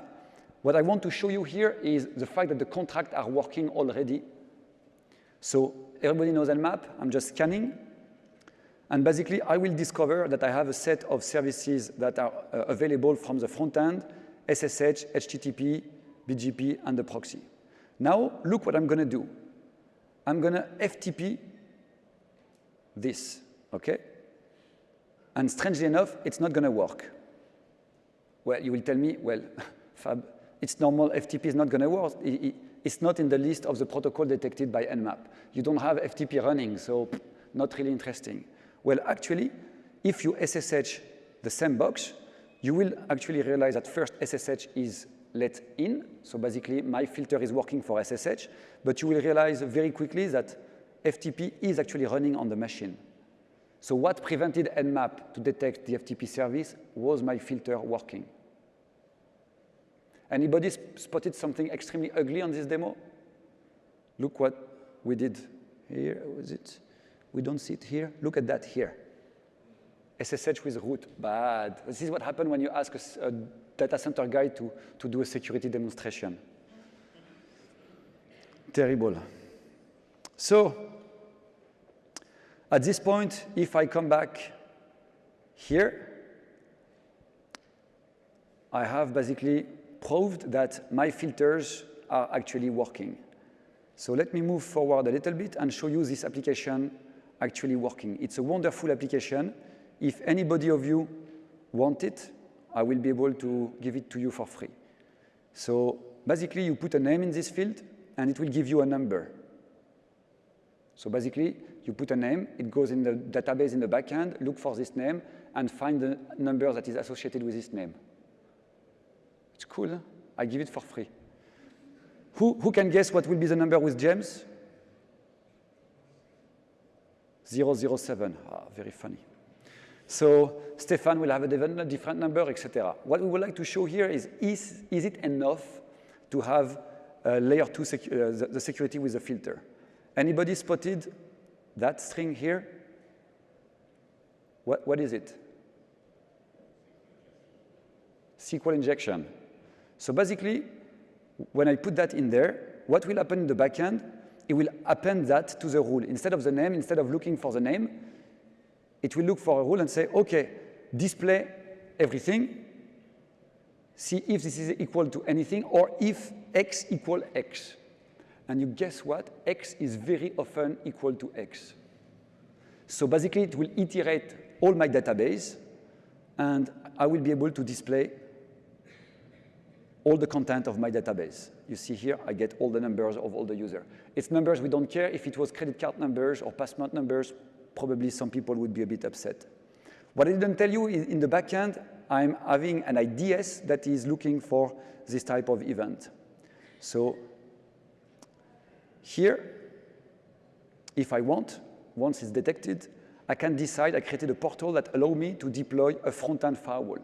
So basically, as a security guy, I prepared a portal with my script for if I wanted, I could deploy a firewall.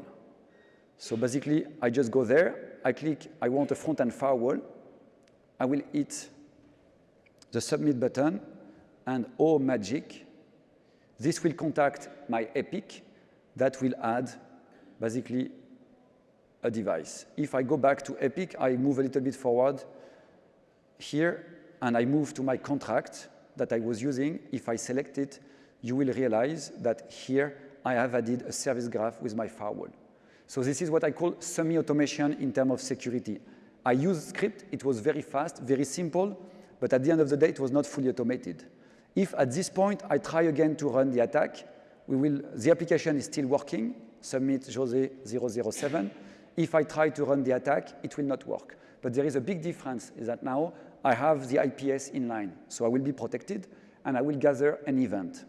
So here, my IPS NG firewall blocked the attack. If I look in the backend, I had a script that was gathering the event. Here, I can see that my device spotted the attack. It was suspicious string was detected, blah, blah, blah, blah, blah, blah. Look what it did. Run the command Python insert-be.py. It will automatically insert my firewall in the backend. So now, if I look at the end, I don't have just this firewall. Automatically now, I had this firewall added. So this is showing you full automation. Now, on the first stage, I was suspicious. I think maybe there was something going on. I manually leveraged my script to insert my IPS. My IPS is now in line. I'm not suspicious anymore. I saw an event happening. I know that something is going on. I don't wait for me to click on the button. I ask my script to automatically deploy my service to protect not only my front end, but to protect also my back end in case my front end gets compromised. At this point, I don't know if I've been compromised or not. The only thing I know is I was suspicious. I was right to be suspicious because I was able to catch an attempt. I don't know if it worked. OK? So now I will go a bit further, and I will simulate. Actually, so this is just an explanation to prove you that it was inserted. Now I will show you, I don't have only one web server. I had two that are load balanced. And this is how I monitor the state of my two web servers in my load balancing.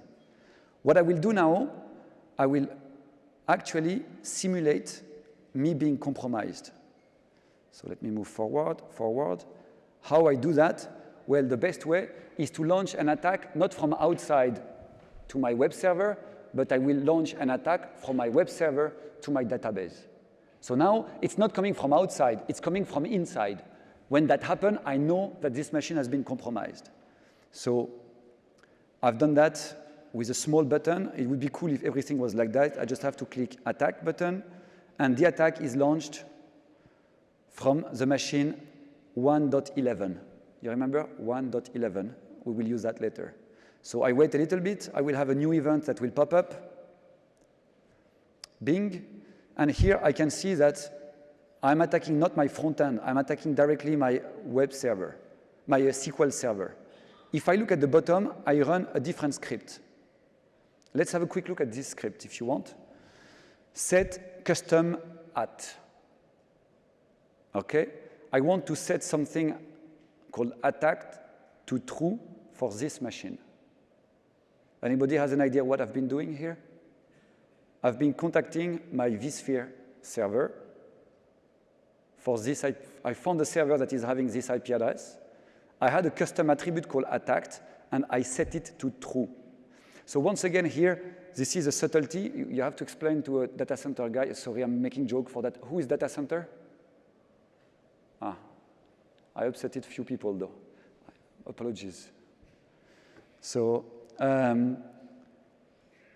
compromise is different from attack. What you should have seen as attribute for the VM was not attacked, it was compromised. I know that this machine has been compromised. Look, in my load balancer, the machine is out. Okay? Why is it out? Because in my EPIC controller, if I go to my micro EPG, quarantine, I have a rule that says, you know what? I am looking for a VM attribute. You remember I told you, micro EPG, I can look for VM attribute. That could be the name of the machine, but that could be any custom attribute. And in that case, I look if the machine is equal, the parameter attacked, read compromised, is set as true. If that is the case, I want you to be in this micro EPG. And this micro EPG was having a different contract. And you can see here, this is really, the key thing here is that I was able to bring every time a proportionate answer. The first time, I was not sure it was a decision from the security guy to use the script to execute it manually. The second time, I know something was going on, so I had it, the security implemented automatically, not to remove it, to improve the level of my security. Step 3, I know now that it's not a suspicion, I have been compromised. I protect my asset.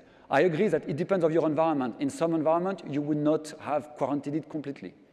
But I just wanted to show you the different possibilities. So now I will move on the integration with TrustSec. Why would you want to integrate with TrustSec? TrustSec could be in the data center, but if you run ACI, you don't run TrustSec in your data center. Two main use cases. The first one is to provide access control. Where do you have any information in your EPG about the users? You use EPGs to create your rules. How do you put users in an EPG? You can't. ACI is data center. It doesn't have knowledge. So what you could do potentially is to create a contract with a service graph to a firewall that is identity aware and basically take all your traffic coming from outside and basically go through that.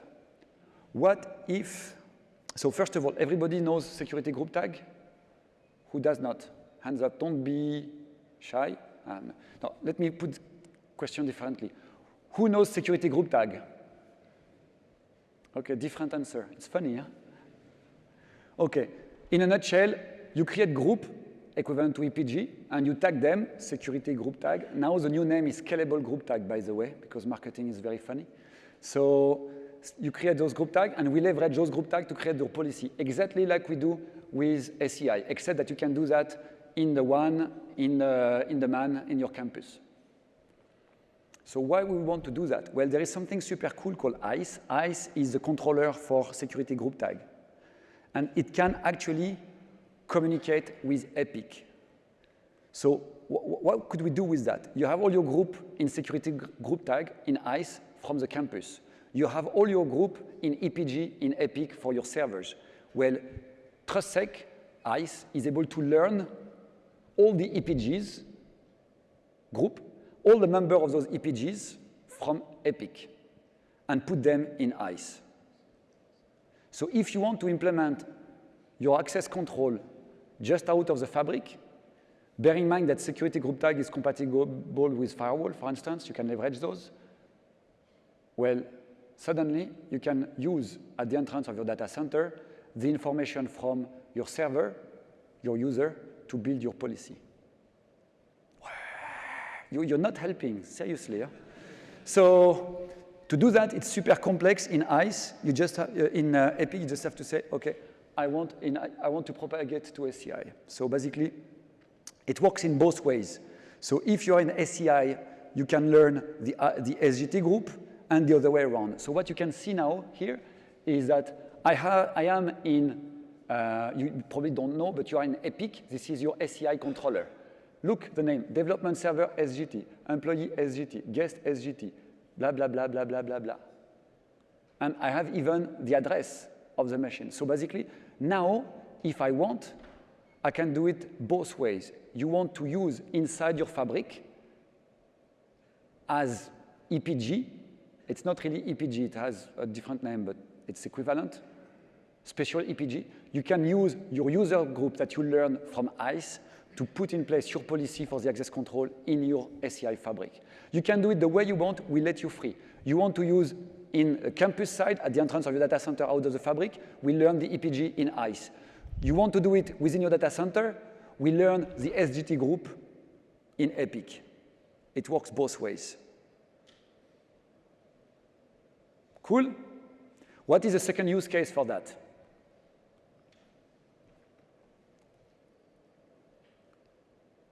I don't care, I wait.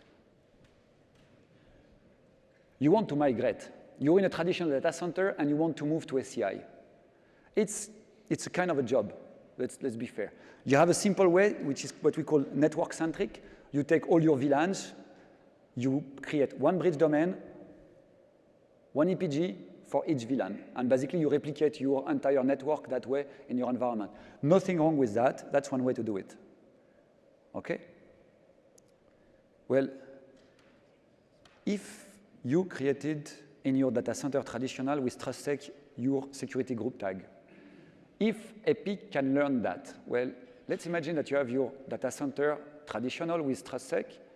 You create your data center with Epic. You take one single piece of application which is not critical for you, and you make it learn to Epic. You move this service into Epic, and you keep your policy in place. On one side, you create the rule that says, I want this EPG, this group tag was allowed to discuss with this group tag, to discuss with this group tag. You take this one, you move there. And suddenly you have this group tag is allowed to discuss with this group tag, which is allowed to discuss with this EPG. It works fine. You take the second group, you move it. It works fine. You take the second group, you move it. You have your whole application, which is transiting smoothly to your Epic side, maintaining your level of security.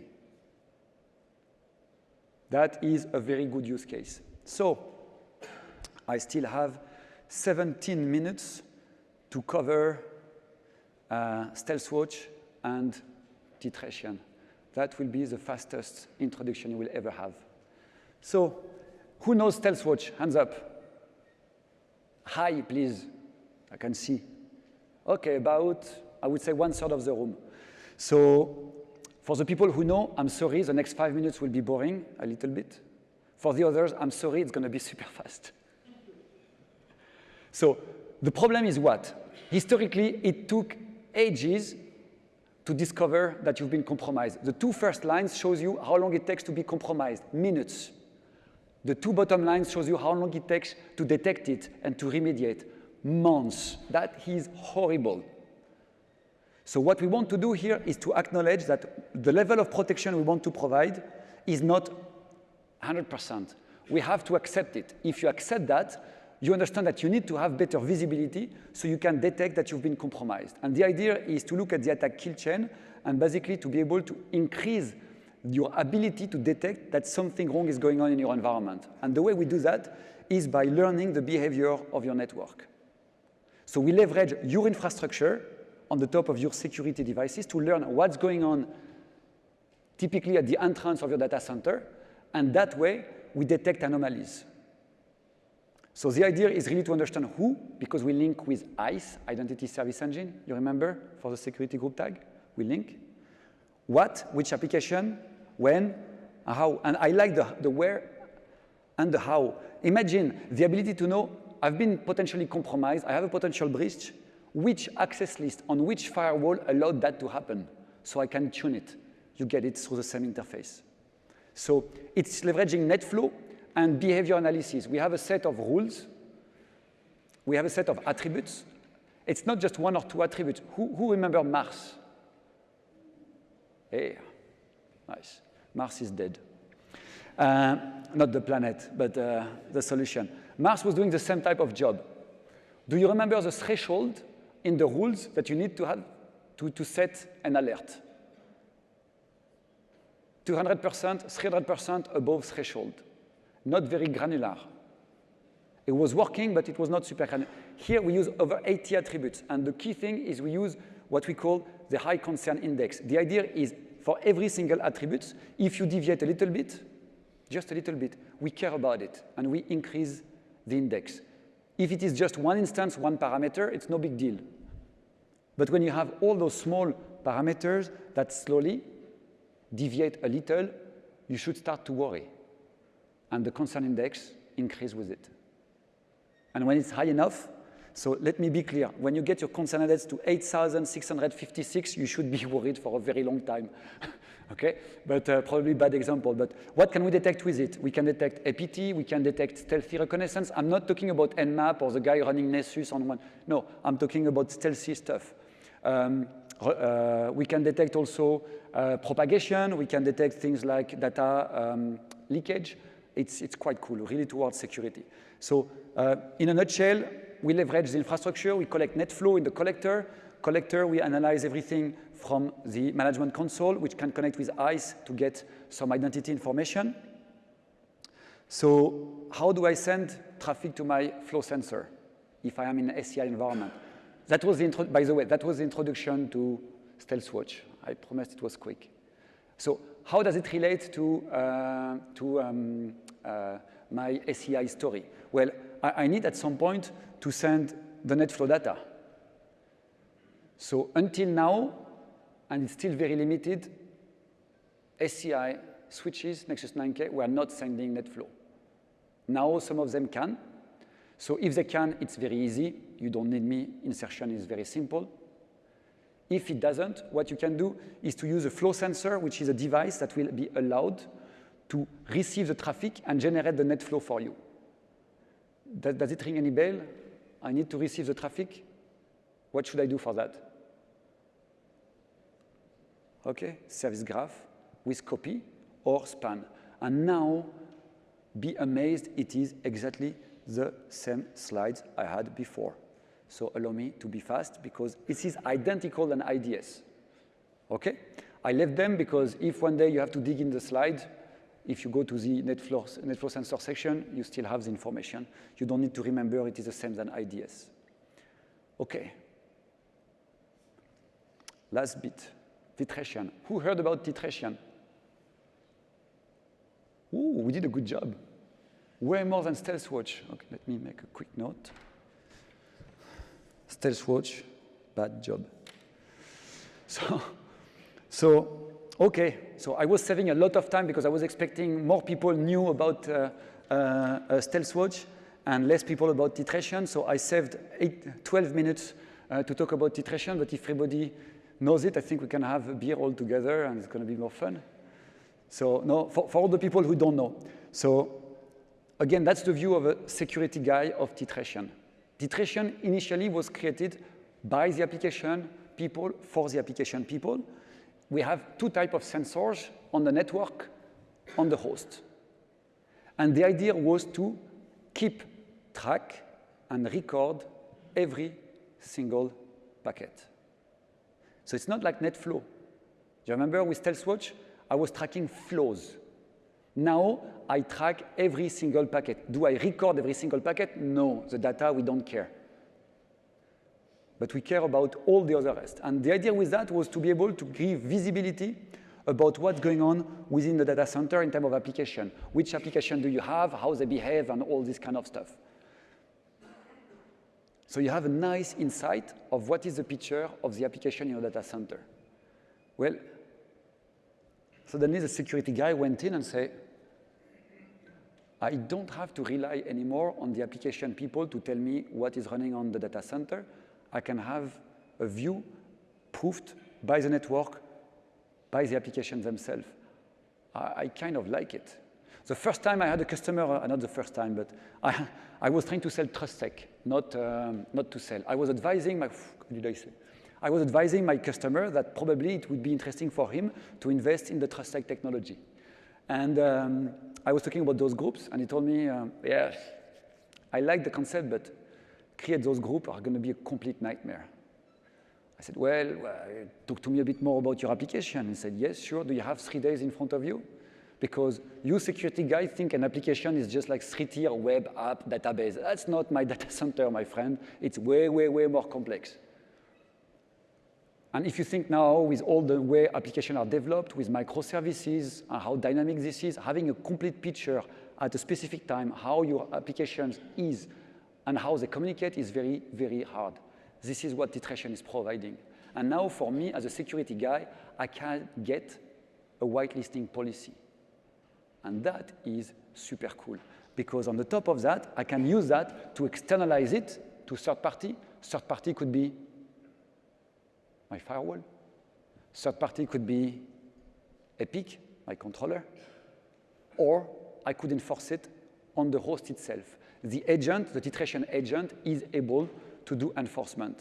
If you are on a Linux environment, it will leverage IP tables. If you are in a Windows environment, it will use a firewall provided by Windows.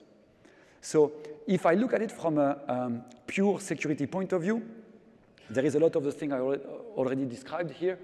I will have the visibility for the forensic. Imagine there's been an attack. You want to know what happened, how it happened, where it happened. I can have not the flow. I can have the packets, how they went. Process inventory. I run on the host, and I will come back on that in a minute. If I run the agent on the host, I have visibility of which processes are running. So when I need to think about application, I don't have to rely anymore on the ports to try to guess what applications are going on. I know which process are running. I have a way better visibility on which applications are running in my data center. Segmentation, I mentioned. We can do whitelisting policy. We can do enforcement. Policy compliance. Well, if you have deviation of what should run in terms of process, in terms of application, in terms of communication, I can check it and warn you if there is something different. And we recently added a top layer. I will not have time to spend time on that because it's not really related with ACI. It's more to do with pure security. We can check the processes, and we can create an inventory of them. So if I take the key part for me on this side, what you see here is the mapping. I will have, so this is a very simple application, and I will be able to see which component communicate with what. I will be able to create all the groups I need. So titration is clever enough to tell me this server here, this server there, this server there. The 3 of them have the same process running. They all communicate exactly the same way with this server, this server, this server, using those protocols. Put them together. This is the policy that should go discussing with those servers. This policy would look like, oops, let me move that, like that. What is key here is I could translate that JSON, XML, YARN. So we have already in place some scripts available that will take all the recommendation of titration through that, create a configuration for your ASA of your firepower, and deploy it to your device. What we have also is a script, and I'm careful when I say we have a script, because it doesn't mean it is not embedded into the product yet. It is something that we proved concept with scripts that are on GitHubs. We went a bit further. Rémi Philippe, one of my titration colleagues, what he did, he created a script that is able to push that into ACI to create EPGs and to create the contract. What he did also is to create another script that is in real time updating my firewall policy. So now instead of taking the policy recommendation, create a configuration once and push it, what it does, it manages through the APIs the policy of my firewall.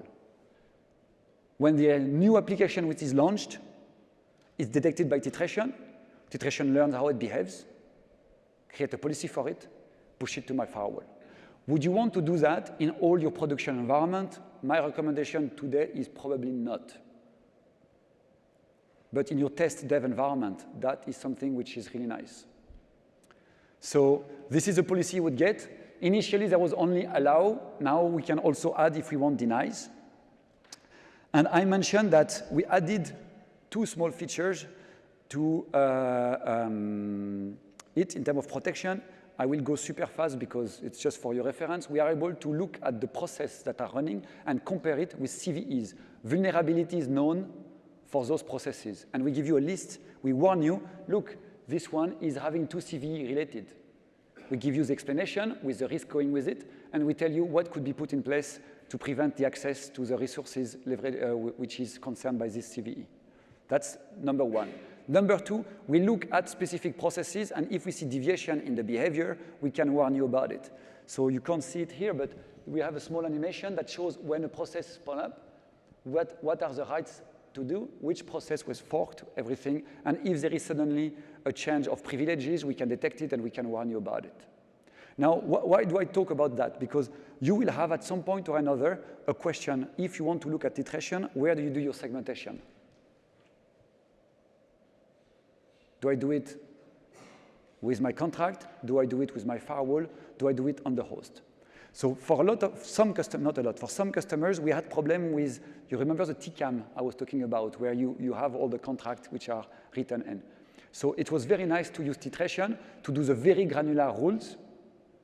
ACI, less granular, but use it with the contract to forward to my firewall or my NGIPS. So that was a very nice way. The second thing is, if you wonder how you're going to manage to create all those EPG groups because it sounds very difficult in your environment, titration is a very nice tool to help you to decide how to group your resources and which policy should be attached to them. Okay? Finally, titration, as it was meant to, provide some level of anomaly detection. There is a big difference with StealthWatch. It's not targeted at security. It's targeted at application. So each line is a kind of flow. The thicker they are, the more packets you see. And sometimes it will tell you, there are some anomalies. But you won't know if it is a security or not. You will just know there is an anomaly. Up to you to investigate to see what happens. Now, how could you leverage that from a security perspective? Well, let's imagine that you want to look for DNS requests that are specific size, specific length in time. Typically, if it's too big and it lasts too long, no, that sounds very wrong. Too many bytes and more than 6 seconds, I want to have an alert. It's not embedded. It's not like in StealthWatch. StealthWatch would have already all the rules embedded. Titration, you have to create your own rules. But here we looked out of 231 million observations, and we had the answer in 1.6 seconds. As a security guy, I like that, because if I need to wait 5 minutes to crawl through all my data to get an answer, it's no good. And you can see here that it tells you that you have something. Typically in this environment, you would reckon that something is wrong because probably it is used to extract information or as a most likely a command and control in that case. If you wonder, we can use those technologies together. Typically, with StealthWatch, titration will be used typically for the east-west visibility. StealthWatch very often would be implemented for the north-south visibility. And you made it. We get to the conclusion. So once again, first, I would like to thank you for picking my session. I know there are a lot of other sessions that are very interesting. I thank you for staying, and well done. I would like to remind you the key objectives I wanted to talk about. Why, as a security guy, I love ACI, and I hope that you might have noticed my enthusiasm about the technology. And why I think Cisco is very well positioned with our solution to insert and to help on the pure security challenges into ACI environment. Now, just before you all stand up and run out to get some coffee, one last thing. Something I hate personally, but I have to talk about, is a survey. I know you all hate it. It's painful. You have many sessions, many speakers, many comments to add. But believe me, we will be monitoring. For who in the room it is the first time at Cisco Live? Hands up. Whoa. A lot of people, about half, a bit more than half of the room. So let me tell you something. I don't want to sound wrong, but it's the beginning of the week. I want to tell it for me and for the rest of the speakers. We take the scoring extremely seriously. If a speaker ends up with less than 4.2, he will have to follow a mandatory training to present again at Cisco Live. If the session is below 4, most likely the session will not go back next year. I know very often, as a French guy, you know, it has to be wonderful for me to give a 5. Okay? But bear in mind, this is an American company. Okay? So keep that in mind when you score. Me, the sessions, my colleagues. Okay? 4 means you're very nice, but please go follow a training. Okay? Fair enough? Okay. If you put some comments, if you put a score, please put some comments. If you give a 5 because you like the session, tell me, Fabien, you're great. I love it. If you didn't like the session and you give me a 5, tell me, yes. Tell me, no, joke aside, tell me what's wrong. We always try to improve. Okay, so if you so very often I get some people telling me, I was expecting you to talk about multipod and how to deploy an ASA cluster into a multipod environment. By the way, it is supported. We can deploy a cluster of firewall into a multipod environment. If you tell me that, I agree, okay? Tell me what I should remove, because it's the end of the hour, okay? So I would like to thank you very much for your time. I hope you will enjoy Cisco Live. If you have any questions, I stay on stage for now, and then I will be in the corridor to reply questions. And you can book MTE, Meet the Engineer, if you want to have a face-to-face to discuss your environment with me about ACI security. Thanks a lot. Enjoy Cisco Live.